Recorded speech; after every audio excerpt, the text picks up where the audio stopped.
There was something wrong with the house at the end of Briarwood Lane. It wasn't the peeling yellow paint, cracked like old skin, or the way the windows seemed darker than they should be, even in daylight. It wasn't even the stories whispered by the neighborhood children, who swore they saw faces staring from the attic when no one had lived there for decades. It was the silence. A hollow, heavy kind of silence, the kind that makes your stomach twist in knots. The kind that makes you feel like you're being watched, even when you're alone. The yellow house had stood for over a century, and in that time, it had swallowed entire families. They moved in, and then they disappeared. No bodies, no answers, just gone like breath on a mirror. The latest arrival was a woman named Claire Holden. She was new to town, a schoolteacher with no family left to warn her about places like this. When the real estate agent handed her the keys, he avoided her eyes and muttered something about a fresh start.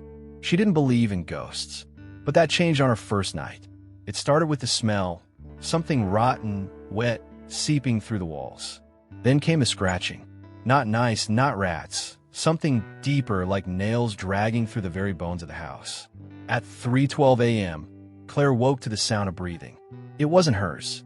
She held her breath, listening. It was slow, deliberate, coming from the closet across the room.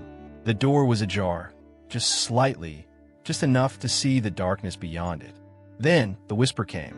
Low, raspy, not one voice, but many, speaking in unison. We never left. Claire's scream never made it past her lips. The closet door began to open, and something inside stepped forward. Claire Holden's breath hitched in her throat as the closet door groaned open, revealing a darkness so thick it felt alive.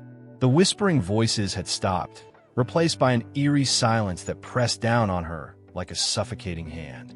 Her body locked up with fear, but her mind was screaming, "Move. Get out. Now." Then, something shifted in the darkness. A shape. It wasn't fully visible, just a shadow, tall and wrong, with limbs that bent where they shouldn't. It swayed slightly, as if trying to adjust to the weight of existence outside the closet. And then the smell hit her. It was worse than before. Rotten. Meat left to fester in the sun.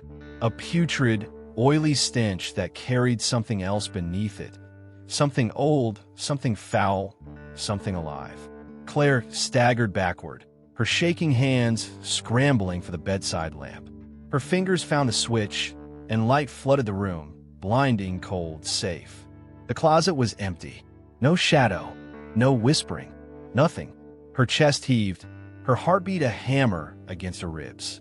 She wanted to believe she had imagined it. A trick of exhaustion, a nightmare lingering after waking. But the smell remained, and the closet door, though open now, hadn't been that way when she went to bed. Claire sat motionless for a long time, staring into the dark void of the closet, waiting for something to move again. Nothing did. Eventually, her body demanded sleep, and despite every instinct screaming at her to leave the house, she crawled back beneath the covers. But she didn't sleep. She listened, and just before dawn, she heard it again. A faint, wet sound. Drip, drip, drip. It was coming from the ceiling. Morning came with an oppressive heaviness, as though the house itself was reluctant to let go of the night. Claire dragged herself out of bed, exhausted, her skin crawling with the memory of the whispering voices and the thing in the closet. She forced herself to move through the motions of normality, showering, dressing, making coffee, clinging to routine as though it could keep her sane. But as she stood in the kitchen, her mug warming her hands, she noticed something strange. A stain, a dark, reddish-brown mark spreading across the ceiling. It hadn't been there yesterday. Her stomach twisted. It looked like no, it couldn't be. Just old water damage, she told herself. But the smell, that same sickly, rotting scent. Claire grabbed a chair, climbed up, and hesitantly reached out a hand. The stain was damp, and as her fingertips brushed against it, something thick dripped onto the back of her hand. She jerked back, staring in horror. Blood. It was blood. A single drop trailed down her wrist like a crimson teardrop. Claire scrambled off the chair, heart pounding. There had to be an explanation. Maybe an animal had gotten into the attic. Raccoons, rats, something. Maybe one had died up there. That had to be it. She had to check. The attic entrance was in the hallway ceiling, just outside her bedroom. A pull-down ladder, covered in decades of dust, creaked under her grip as she unfolded it. Claire hesitated. Something in her gut screamed at her to stop, to turn around, to leave this house and never come back. But she didn't. She climbed. The attic was stifling, the air thick with dust and decay. A single, naked bulb hung from the rafters, its weak light barely pushing back the darkness. Something rustled in the far corner. Claire's breath hitched. She lifted her phone, the flashlight cutting through the gloom. And then she saw it. A hole in the attic floor, directly above her bedroom. Blood seeped from it, and next to the hole, slumped against the wooden beams, was a corpse. Or what was left of it. The body was shriveled, its skin stretched tight over brittle bones, the mouth frozen in an eternal scream.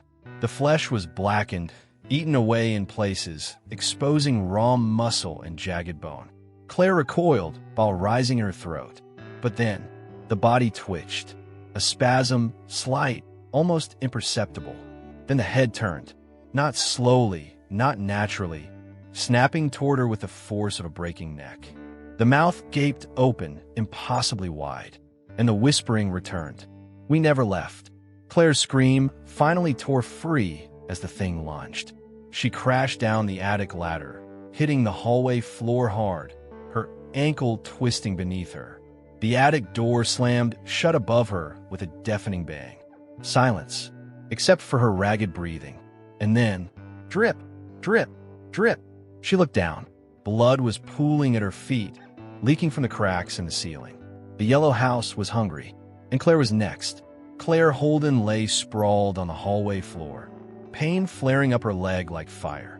The attic door above her remained shut, but the blood kept dripping, a slow and steady rhythm against the wooden boards. Her breath came in gasps.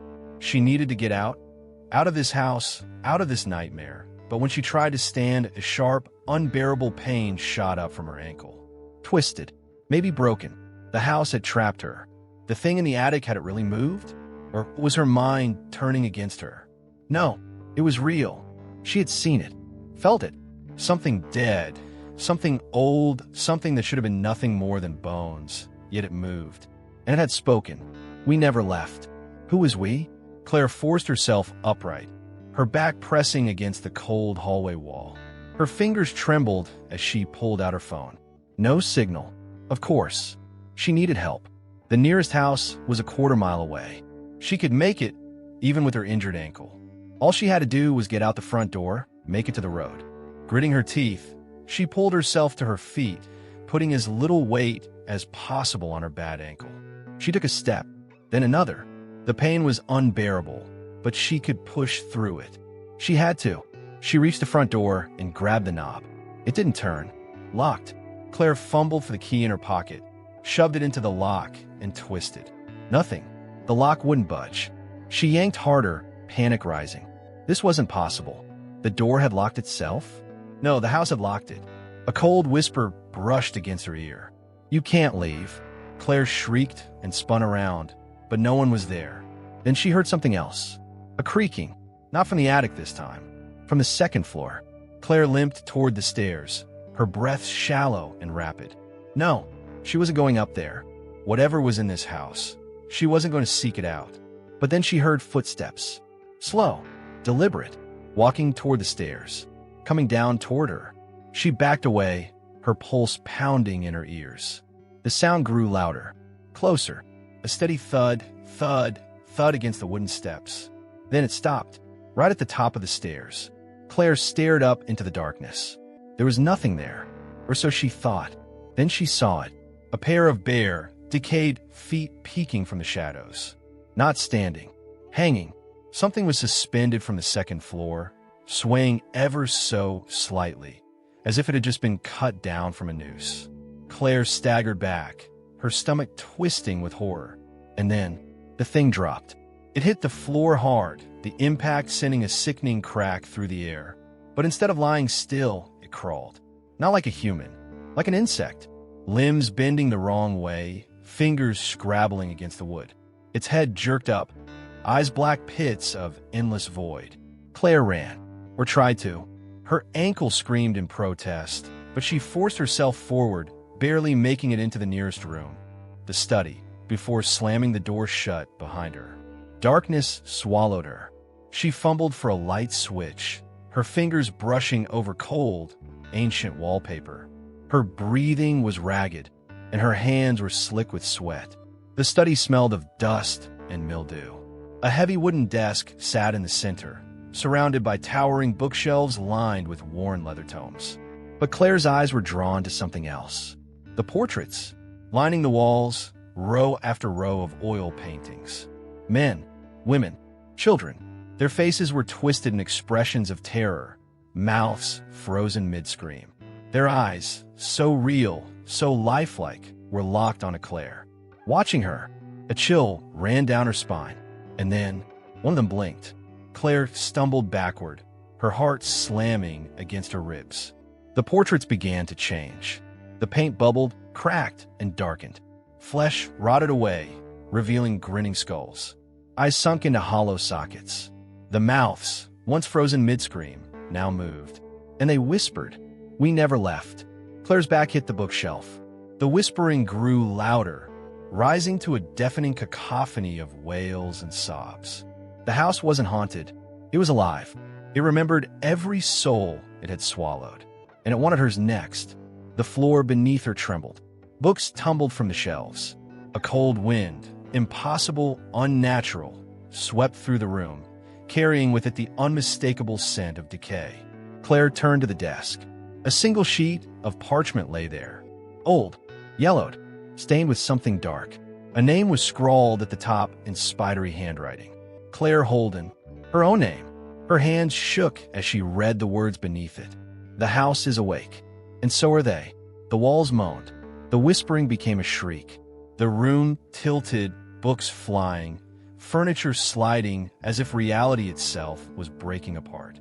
Claire tried to run, but the study door flung open on its own, and something was standing there. Not human, not alive. A shape, tall, thin, its face hidden beneath a tattered hood. Its arms were too long, its fingers stretched like claws. It raised a hand, pointing at Claire. And then the house spoke. "Your turn." Darkness swallowed her whole. Claire couldn't move. The figure in the doorway loomed, impossibly tall, its limbs stretched too thin, its head cocked at a sickening angle. Though its face was hidden in shadow, she felt its gaze, burrowing into her, peeling away her skin, layer by layer. "Your turn." The words weren't spoken. They were the house itself. A voice without a mouth, a breath without lungs. And then it moved. Not walked, not lunged. It flickered. 1 second, it was at the doorway. The next, it was inches from her face. A cold, rotted hand clamped around her throat. Claire gagged, her fingers clawing at the thing's grip, but its skin was wrong, like touching wet paper, like it would tear open at the slightest pressure. But it didn't. It only tightened. Her vision swam. Darkness curled at the edges. Then, the portraits. They screamed. 1,000 voices at once, wailing, sobbing, pleading. The creature flinched, just for a moment, but it was enough. Claire ripped free and ran. She stumbled out of the study, down the hallway, ignoring the throb in her ankle. Behind her, the thing screeched, a sound like rusted metal grinding against bone. The stairs. If she could get to the front door, maybe... No, the hallway had changed. It was longer, twisting. The walls pulsed like rotten flesh. The wallpaper bled. The floor beneath her feet sagged, as if hollow. She wasn't in her house anymore. She was inside it. A prison of shifting corridors, of doors that led to nowhere, of whispers slithering through the air like snakes. She had to find another way out. Claire ran blindly, turning corner after corner, deeper into the bowels of the house. The air grew heavier, thick with the scent of rot. A door loomed at the end of the hall. Old, wooden, stained. Something about it felt wrong. But behind her, the whispering grew closer. She had no choice. She threw the door open. A staircase spiraled down into blackness. The basement. Claire hesitated for only a second before descending. Each step groaned beneath her weight, the air turning colder with every movement downward. At the bottom, she fumbled for a light switch. Her fingers brushed against something wet. The bulb flickered on, and she saw them. Dozens of people, or what was left of them, hung from the walls. Mummified, flesh sunken, blackened. Their eyes were gone, leaving only hollow sockets. Their jaws gaped in eternal screams, their limbs bound by ancient, rusted chains. And then they turned to look at her. The corpses moved, twitching, writhing against their restraints. Their mouths opened and closed, whispering in choked, gurgling breaths. We never left. Claire stumbled back. The floorboards beneath her feet sagged. She barely had time to scream before they gave way completely. She landed hard. Pain exploded through her body. Above her, the hole in the floor sealed itself shut. She was trapped. The air was thick, wet, like breathing through a damp cloth. The stench of something old and rotted filled her lungs. She wasn't alone. Something was breathing in the dark. Slow, shuddering. Claire reached for her phone, fumbling to turn on the flashlight. The beam cut through the black. And there, just a few feet away, was the chair. A single wooden chair in the center of the room. But it wasn't empty. A figure sat there. Not a corpse. Not a ghost. A woman. Her head hung low, long, stringy hair covering her face. Her arms were tied to the chair with veins, black, pulsing, dug into her flesh like roots. And the whispering was coming from her. Not her mouth. Her skin. Faces pushed against her flesh, distorted, trapped, screaming silently beneath the surface. 100 souls. 1,000. Swallowed by the house. The woman's head twitched. Then, slowly she looked up, and Claire saw herself. It was her own face. Sunken, starved, dead. And then it spoke. You were always here. Claire screamed. The thing in the chair lunged. The room collapsed. When Claire woke, she was somewhere else. The bedroom. Her bedroom. As if nothing had happened. The closet door was open. The whispering had stopped. But something was wrong. The walls. They were breathing, moving. The wood twisted, bulging outward, forming faces. Their eyes were hers. Their lips, her lips. You were always here. Claire tried to move, but she couldn't. Her body wasn't hers anymore. Her skin cracked. Her veins blackened. Her breath rattled as something burrowed beneath her flesh, twisting through her bones. The house wasn't haunted. The house was her. She opened her mouth to scream, but she had no voice anymore. The house had taken it, taken her, and now it waited for the next visitor, for the next meal, for the next name to be written in the book. The yellow house was always hungry, and it would never be full. Claire couldn't scream. Her lips moved, but no sound escaped. Her body wasn't hers anymore.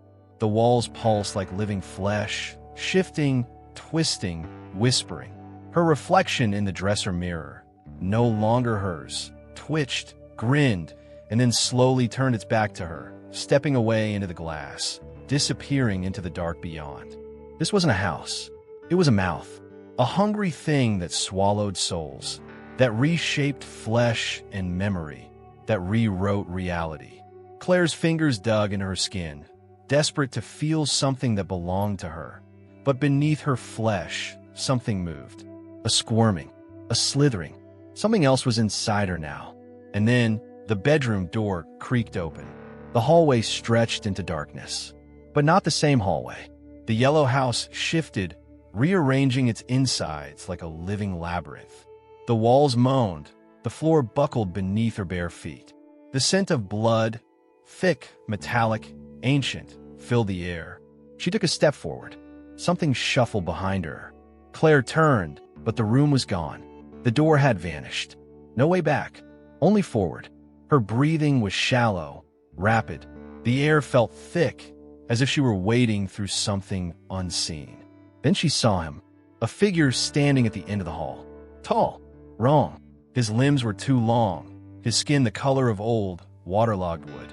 His face, a blur, shifting, changing, flickering between her own and something ancient and hollow. The man in the walls. Claire's heart stopped. She had read about him, heard the stories. But they weren't stories, were they? The house had whispered them to her in dreams, in nightmares. And now he was real. His head snapped sideways, cracking as it twisted too far, like an owl breaking its own neck. And then he ran. Not walked, not lunged. Ran. At her. His feet barely touched the ground, his body a blur of shifting faces, mouths opening and closing in silent wails. Claire turned to run, but there was no floor anymore. Just teeth. Rows and rows of jagged, yellowed fangs, stretching endlessly into a gaping abyss below. The house had opened its mouth. She fell. Darkness. A cold, wet impact. Claire landed on something soft. A floor made of flesh.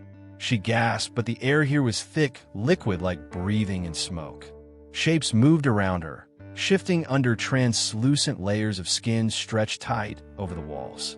Faces. Hundreds of them. Some rotting, some screaming, some still alive. The house absorbed them. It fed on their minds, their fears, their souls. And now it would feed on her. She clawed at the walls, her fingers sinking into the living tissue, pulling herself upward. The faces in the walls watched, their mouths moving without sound, whispering into her head. You were always meant to be here. She shook her head violently. No, she wasn't. The floor shifted beneath her. Something was rising from the darkness. A shape. No shapes. Dozens. They crawled from the abyss, dragging themselves forward, half-formed things with no eyes, their mouths stretched too wide, whispering, whispering, whispering. Join us. Claire ran, or tried to. The ground grabbed her, the fleshy tendrils of the house, pulling her down, wrapping around her wrists, her ankles, dragging her into the walls. She screamed. This time, she could hear herself, and so could the thing above her. The ceiling split apart. Something looked down at her. A face, impossibly huge, forming from the very walls, its mouth stretching from one side of the room to the other. It wasn't human. It wasn't anything. It was the house itself. The yellow house had a face, and it smiled. The walls trembled as its voice filled every inch with her mind, vibrating through her bones. We are one now. Claire tried to fight, tried to resist, but the house had already swallowed her whole. Her body sank into the walls, her skin merging with the others, her face stretching, pulling, disappearing into the structure. She could still see, still feel, still exist, but she wasn't Claire anymore. She was part of the house. A new portrait, a new whisper, a new warning for the next visitor who stepped inside. And as the last sliver of her humanity faded, she felt it. The yellow house waiting. For someone else. For you. For your turn.